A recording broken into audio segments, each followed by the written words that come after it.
So we got NFL starting up. Week one coming up. A bunch of big matchups. Um, you can see the contrast and how things are lined up when you just look at the spreads of a lot of these games.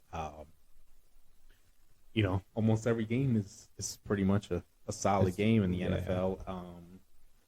And we have a lot of good ones. Week one doesn't disappoint. Look like it should be a fun opening weekend, and you know, interesting to see how this season will turn out.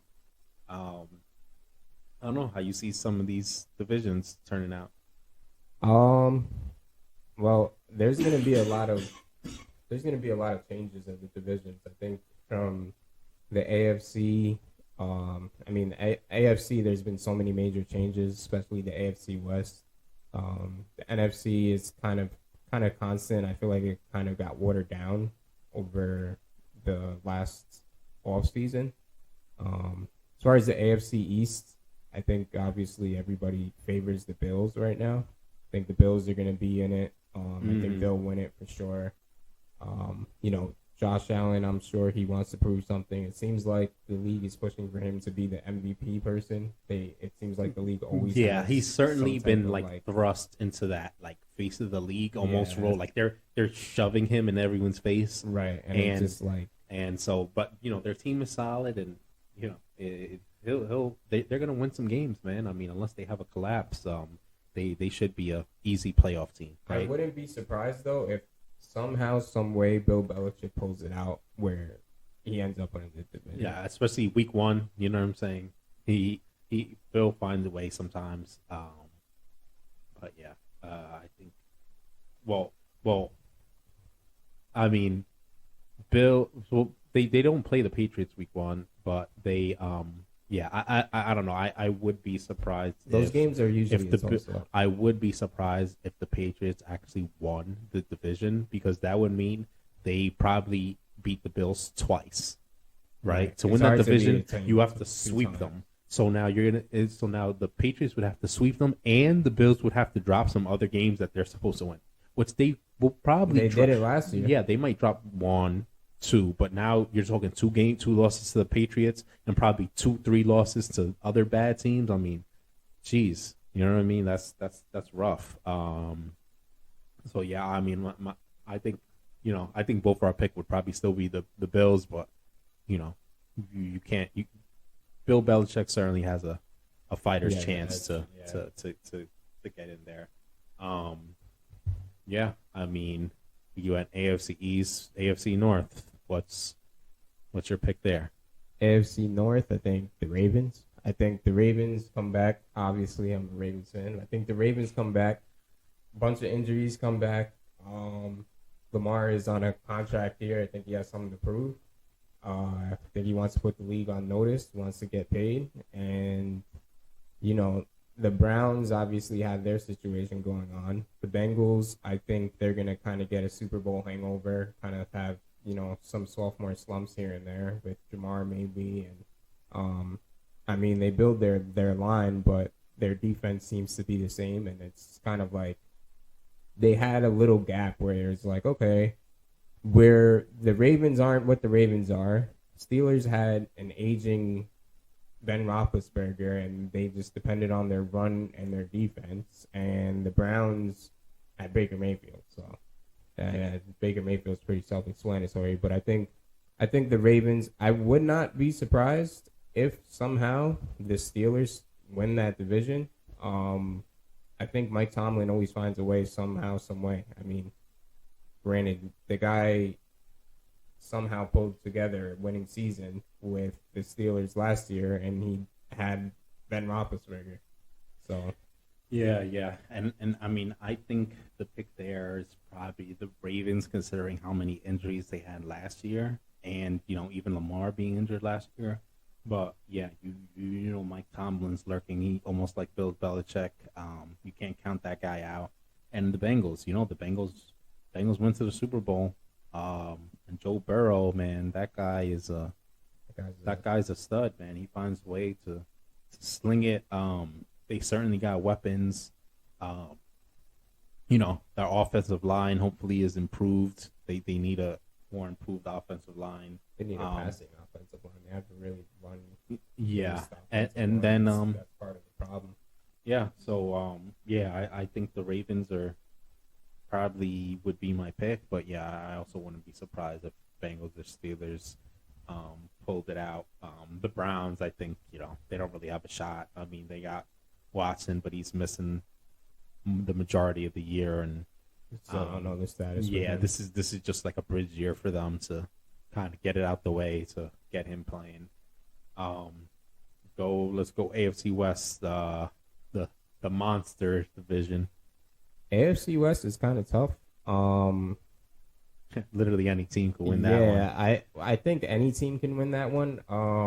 I guess just pick one. Like, I think to be honest, I think the Broncos. I think the Broncos are going to turn it around. Mm-hmm. Hard to play in Denver. I want to pick the Chargers. I think the Chargers made a bunch of improvements with Khalil Mack. They obviously just got J.C. Jackson, Derwin James. It seems like they're forming something there. You have Justin Herbert, who's just a gutsy quarterback. Herbert is kind of, almost being put in that Josh Allen type of spotlight. I don't think so. I think Herbert, I don't know. Josh Allen's obviously proved more, but I think Herbert is at least, I personally feel like Herbert's better. I think he's better by a tad. I'm not trying to say who's better or who's worse, but I think he's kind of set up to be that MVP can, and he's kind of similar to Allen, right? He's a bigger guy with a cannon for an arm. Right. He's had more success early for sure. Josh Allen really struggled the first few years of his career, but yeah, he's all set to go, and he's in a tough division. I mean, if they win that division, and he has the stats to go up against the other MVP candidates, I mean, he'll be in the conversation. Yeah, I mean, if they win that division, I think whoever wins that division is gonna go to the Super Bowl. Yeah, I think whoever wins that division is probably going to be favored to go. But then when you go to the playoffs, I mean, it's anybody's game. We see that all the time in the NFL. Let's go NFC. I guess go NFC West. What about the AFC South? Okay, go AFC South. Colts. I got the Colts. I think the Titans are gonna run out of gas. You could only do so much with running Derrick Henry as much as you do. Tannehill's going to lose his job this year. I think Malik Willis is going to get in there. It's going to be a year almost like how Lamar had with Joe Flacco. Yeah, I think it's going to be a similar type of year. I think Tannehill maybe holds Malik Willis off maybe a little longer. Who knows? But it seems like it's going to be a transitional year for them. They'll still win games, but I don't think it's going to be enough for them to win it. I like the Colts. The Colts, they also picked up a bunch of guys on defense too. Their defense should be improved. I mean, they got a bunch of monsters out there. So, and they got Stephon Gilmore. I do like I do think the Jags will win some more games this year. The Texans maybe not so much, but I think the Jags will be improved. I think the Jags are going to be probably like third, maybe. Yeah, they can be second, depending on how things pan out with them. All right, so now let's move to the NFC then. NFC South. Who you like? South. I got the Saints. I think. You think Jameis is gonna? Yeah, I think, sling it. I think Jameis. I mean, you look at what the Saints got. They lost Sean Payton, but I mean, at the end of the day, it's a well-oiled machine. I think you have Jameis Winston. He has a big year. He has Chris Olave, has Jarvis Landry. They have a lot of additions, and then on top of that, they got Tyrann Mathieu. Obviously you have the Bucs, but the Bucs also have Todd Bowles coaching them now. There seems to be a little bit of drama with Tom Brady again. Obviously, Tom Brady's Tom Brady, but he seems to struggle against the Saints. So I think the head-to-head is what's gonna get them. I think if the Bucs do go into the playoffs, it'll be as a wild card team, and that'll be Tom Brady's chip. So, yeah, I don't know. I'd still probably pick the Bucs in this one. I think the Saints might get them, and I could easily see the Saints getting them twice. But I do think the Bucs will probably do enough in the the rest of their games to have a better record, even if that was the case. But yeah, can't be mad at either pick. Atlanta looks like they have a rebuilding situation, and yeah, it just doesn't seem like enough threats in that AFC South to, or that NFC South to really go up against those two teams. Let's go NFC East. NFC East. I got everybody's saying the Eagles. Everyone is saying the Eagles. Everybody's saying the Eagles. The pick this year. They seem to have a lot of talent, but I think Dable gets the Giants back on track, and I think they take it one game at a time. The Giants do play well against divisional rivals. So I don't know. I'm gonna go with the Giants, and it's gonna be a really tight win for that division. Yeah, I mean that division is generally pretty tight, and generally like 2-3 of the teams have losing records. Yeah. I think I'd probably have to go with the Eagles. I think the Giants will be improved for sure. I think the Commanders probably not doing much, and the Cowboys are probably taking a step back considering. Lost a lot. Yeah, they I feel like they just lost too much, especially on offense. It doesn't look good for them. The Eagles, I mean, they have all the pieces. I don't think the Eagles are going to be world beaters by any stretch, but in that division, I think they could win it. As long as they get better every game, I think they'll be fine. They could probably comfortably win that division with like 9 wins, and How sad the NFC East is. Yeah. Okay. NFC North. Packers. Yeah, I think that's pretty. I think it's pretty easy too. I mean, they have a lot of turnover at receiver. That's one thing, but I don't think there's really enough there to push them. I mean, he owns the Bears as he lets them know every damn time he plays them. Detroit is Detroit. Yeah, I think they're gonna improve. Mm-hmm. But yeah, I don't think not enough to come and win the division. The got Vikings. Kirk I mean, the Vikings probably the team with the best chance to mix things up in there, but I don't really see that happening. I just think it's year. a different lay of the land when you're playing in Lambeau, Mm-hmm. and Aaron Rodgers thrives in Lambeau. Aaron Rodgers plays great at home. I think the receivers are going to get back on. I think they're going to get on the same page. Sammy Watkins is going to turn into Sammy Watkins of the Chiefs. He actually has a great quarterback to give him the ball, so I think he'll be fine. And I don't know. I think just in general, Aaron Rodgers always seems to find a way, regardless. Mm-hmm. He always seems to, and then on top of that, it's like you still have Aaron Jones, you still have A.J. Dillon. Matt LaFleur seems to just want to run the ball. Matt LaFleur, by the way, he was mentioned somewhere as being, one of the coaches that NFL players would like to play for the most, surprisingly. Which I didn't necessarily. He wasn't necessarily one of the first names I would have thought of, right? I would have thought maybe like a Mike Tomlin and maybe Sean McVay or something like that. Maybe like a Mike Vrabel if you're like on defense. Vrabel, yeah. But yeah, supposedly I can't remember exactly where I saw this. I think it was maybe something that they took some poll at the Pro Bowl or something like that, and yeah, a lot of people seem to say Matt LaFleur. So good for him. He has a pretty good reputation around the league. I guess we'll finish up with the NFC West. I think the Rams. I think they run the table again. I think a possibility is the Niners. Maybe the Niners if Trey Lance gets on. That's going to be the key. The key to that division is going to be Trey Lance. If Trey Lance is kind of what the mystery seems like, what the mystery, almost the people who are on the Niners want you to believe, it would be, Trey Lance is some stud, right, slinging it all over the place while running all over the place. Nobody knows how to deal with him. I think their defense is too incredible. I mean, their defense is going to be good regardless. Yeah. Debo is staying healthy and going off. That would be the way for them to win. I think you have to kind of go with that narrative, especially being that you traded up to get him. You know. Well, here's where it gets dangerous, though. We just saw what happened. They kept Jimmy G for the year. So now if Trey Lance isn't all that they set a very high bar by trading up and trading away so many assets to go get him. He needs to live up to that. So now it's like if he struggles a little bit, what happens? It's almost a reverse, right? Usually you have it with the established guy, and then everyone, if they struggle, they want the new guy. Yeah. But now they might be like, wait, we're moving on from Jimmy G for this, but we still have Jimmy G on the roster. Get him out there. You know what I mean? So it'll be interesting to see the dynamic in that. Let's go real quick. MVP, like one name. Who you think?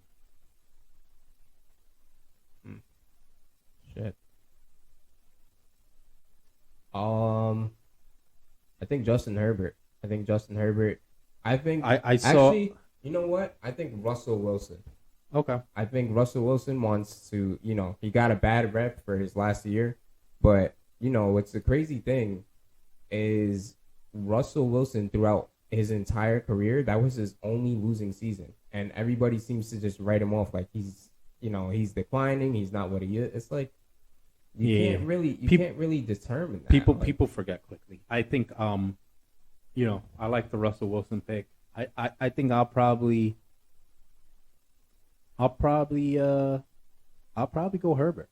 And I think it was Derwin James was just on Pat McAfee saying that he's looking poised for like an MVP season and all that.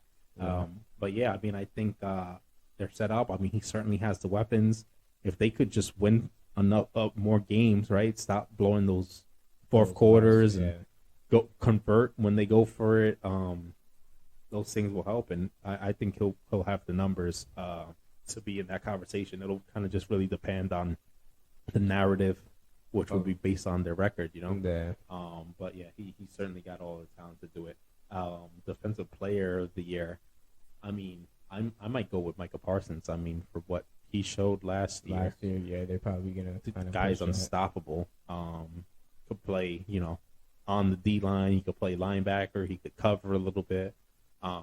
If he would have probably played, rushing the passer the whole year, he might have got more sacks than TJ Watt. So he might have broke Strahan's record. Yeah, I don't know if I think expectation wise he's gonna be as productive. I think people are gonna key in on him more, obviously, knowing what he's capable of. Yeah, but sometimes you can't really. It'll be interesting to watch.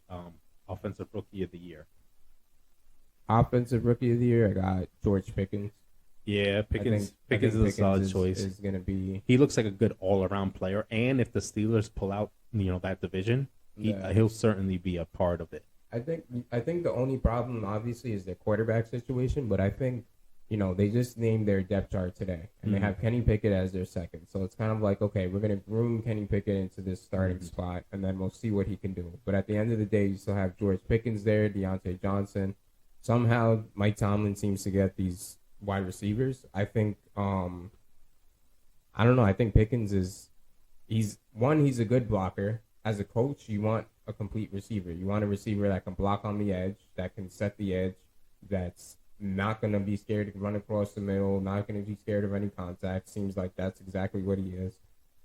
And to be honest, I don't really think there's like many standout rookies that are in good situations. Yeah, not that they're in a bad. Not that Pickens is in a bad. Like he's not in a great situation, but he has a solid head coach, and that's all you need. It's kind of like Najee last year. Najee was playing like a vet running back last year.